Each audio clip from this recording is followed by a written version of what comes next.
Ito guys, meron akong nakita dito sa TikTok na metal detector at nakaka-detect daw ng metal at saka coin at saka gold. Kaya susubukan natin guys kung gaano ka-legit to. Let's go, orderin na natin. Paggising ko guys, naalala ko pala na ngayong araw darating ang aking in-order. Kaya hahanapin ko sa labas dahil sabi ng delivery riders na nilagay lang dyan din sa labas at hinahanap ko guys. At ito, at naghahanap na ako at palagi akong sumusumok sa mga sabutan. Tingnan nyo guys, oh. Ang dami kong pinasok na damuhan at ayun, nakita ko na. At atin na itong susubukan mga idol kung legit nga ba ang sinabi nila doon sa TikTok na nakakaditik ng metal at saka gold. Let's go! At ito guys, excited na akong bubuksan ang aking in-order kung gaano ito ka-legit. Kaya panoorin nyo guys hanggang dulo dahil ititesting natin ito sa metal at saka gold. Kung nakakaditik ba talaga ito. At hindi ba masasayang ang ating 384 pesos. Kaya let's go, panoorin natin mga idol. Bubuksan na natin to dahil sobrang excited na ako.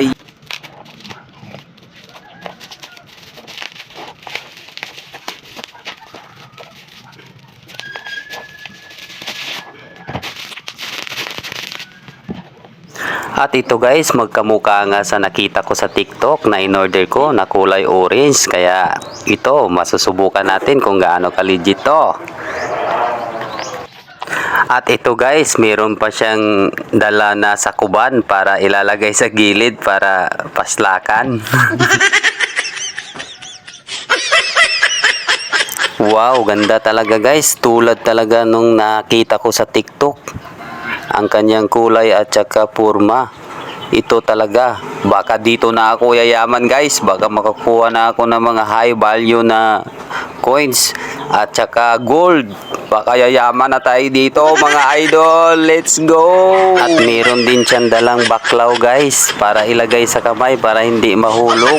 Para safety ang ating gamit. Meron din siyang manual guys kung paano gamitin. Kaya ito guys, ititesting na natin kung gaano ka-legit. Let's go! Okay guys, subukan na natin guys kung gaano ka-legit. Meron kami ditong Old Mango Tree.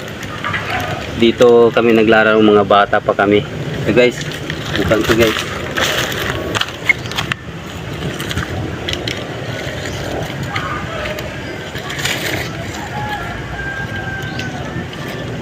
Padahal very good. Uy.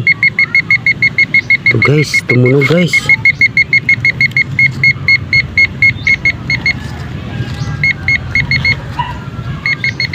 Ay, lumang pira guys, oh. Totoo nga guys. Kakaditik nga.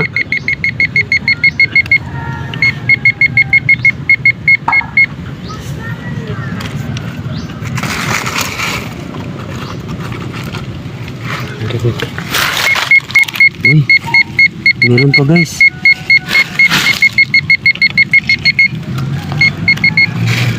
Ha? Wala.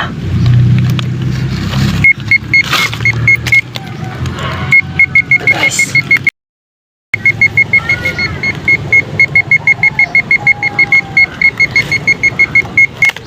Legit nga guys. Legit guys.